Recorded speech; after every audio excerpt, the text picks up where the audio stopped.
Bible in a Year Live, Chronological Project, Week 7, Day 6, The Message. The Absolution Offering. God spoke to Moses. Tell the Israelites, when a person sins unintentionally by straying from any of God's commands, breaking what must not be broken, if it's the anointed priest who sins and so brings guilt on the people, he is to bring a bull without defect to God as an absolution offering for the sin he has committed. Have him bring the bull to the entrance of the tent of meeting in the presence of God, lay his hand on the bull's head, and slaughter the bull before God. He is then to take some of the bull's blood, bring it into the tent of meeting, dip his finger in the blood, and sprinkle some of it 7 times before God, before the curtain of the sanctuary. He is to smear some of the blood on the horns of the altar of fragrant incense before God, which is in the tent of meeting. He is to pour the rest of the bull's blood out at the base of the altar of whole burnt offering at the entrance of the tent of meeting. He is to remove all the fat from the bull of the absolution offering, the fat which covers and is connected to the entrails, the 2 kidneys, and the fat that is around them at the loins, and the lobe of the liver which he takes out along with the kidneys, the same procedure as when the fat is removed from the bull of the peace offering. Finally, he is to burn all of this on the altar of burnt offering, and everything else, the bull's hide, meat, head, legs, organs, and guts, he is to take outside the camp to a clean place where the ashes are dumped and is to burn it on a wood fire. If the whole congregation sins unintentionally by straying from one of the commandments of God that must not be broken, they become guilty even though no one is aware of it. When they do become aware of the sin they've committed, the congregation must bring a bull of an absolution offering and present it at the tent of meeting. The elders of the congregation will lay their hands on the bull's head in the presence of God, and one of them will slaughter it before God. The anointed priest will then bring some of the blood into the tent of meeting, dip his finger in the blood, and sprinkle some of it 7 times before God in front of the curtain. He will smear some of the blood on the horns of the altar, which is before God in the tent of meeting, and pour the rest of it at the base of the altar of whole burnt offering at the entrance of the tent of meeting. He will remove all the fat and burn it on the altar. He will follow the same procedure with this bull as with the bull for the absolution offering. The priest makes atonement for them, and they are forgiven. They then will take the bull outside the camp and burn it just as they burnt the first bull. It's the absolution offering for the congregation. When a ruler sins unintentionally by straying from one of the commands of his God, which must not be broken, he is guilty. When he becomes aware of the sin he has committed, he must bring a goat for his offering, a male without any defect, lay his hand on the head of the goat, and slaughter it in the place where they slaughter the whole burnt offering in the presence of God. It's an absolution offering. The priest will then take some of the blood of the absolution offering with his finger, smear it on the horns of the altar of whole burnt offering, and pour the rest at the base of the altar. He will burn all its fat on the altar, the same as with the fat of the peace offering. The priest makes atonement for him on account of his sin, and he is forgiven. When an ordinary member of the congregation sins unintentionally, straying from one of the commandments of God, which must not be broken, he is guilty.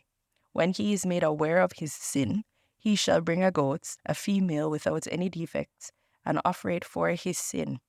Lay his hand on the head of the absolution offering, and slaughter it at the place of the whole burnt offering. The priest will take some of its blood with his finger, smear it on the horns of the altar of whole burnt offering, and pour the rest at the base of the altar. Finally, he'll take out all the fat, the same as with the peace offerings, and burn it on the altar for a pleasing fragrance to God. In this way, the priest makes atonement for him, and he is forgiven. If he brings a lamb for an absolution offering, he shall present a female without any defect, lay his hand on the head of the absolution offering, and slaughter it at the same place they slaughter the whole burnt offering. The priest will take some of the blood of the absolution offering with his finger, smear it on the horns of the altar of burnt offering, and pour the rest at the base of the altar. He shall remove all the fat, the same as for the lamb of the peace offering. Finally, the priest will burn it on the altar on top of the gifts to God. In this way, the priest makes atonement for him on account of his sin, and he is forgiven. If you sin by not stepping up and offering yourself as a witness for something you've heard or seen in cases of wrongdoing, you'll be held responsible. Or, if you touch anything ritually unclean, like the carcass of an unclean animal, wild or domestic, or a dead reptile, and you weren't aware of it at the time, but you're contaminated and you're guilty. Or, if you touch human uncleanness, any sort of ritually contaminating uncleanness, and you're not aware of it at the time, but later you realize it and you're guilty. Or, if you impulsively swear to do something, whether good or bad, some rash oath that just pops out, and you aren't aware of what you've done at the time, but later you come to realize it and you're guilty in any of these cases. When you are guilty, immediately confess the sin that you've committed and bring as your penalty to God for the sin you have committed a female lamb or goat from the flock for an absolution offering. In this way, the priest will make atonement for your sin. If you can't afford a lamb, bring as your penalty to God for the sin you have committed 2 doves or 2 pigeons, one for the absolution offering and the other for the whole burnt offering.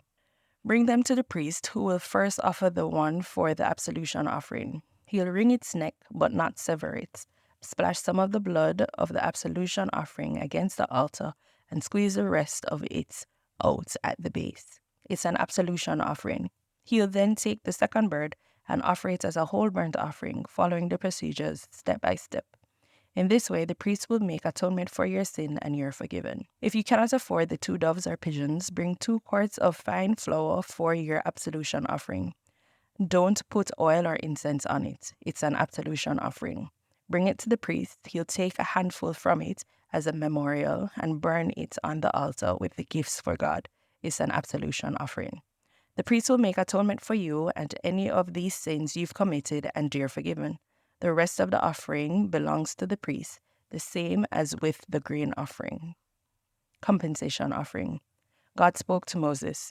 When a person betrays his trust and unknowingly sins by straying against any of the holy things of God, he is to bring as his penalty to God a ram without any defect from the flock. The value of the ram assessed in shekels, according to the sanctuary shekel, for a compensation offering. He is to make additional compensation for the sin he has committed against any holy thing by adding 20% to the ram and giving it to the priest. Thus, the priest will make atonement for him with a ram of the compensation offering, and he is forgiven. If anyone sins by breaking any of the commandments of God, which must not be broken, but without being aware of it at the time, the moment he does realize his guilt, he is held responsible. He is to bring to the priest a ram without any defect, assessed at the value of the compensation offering.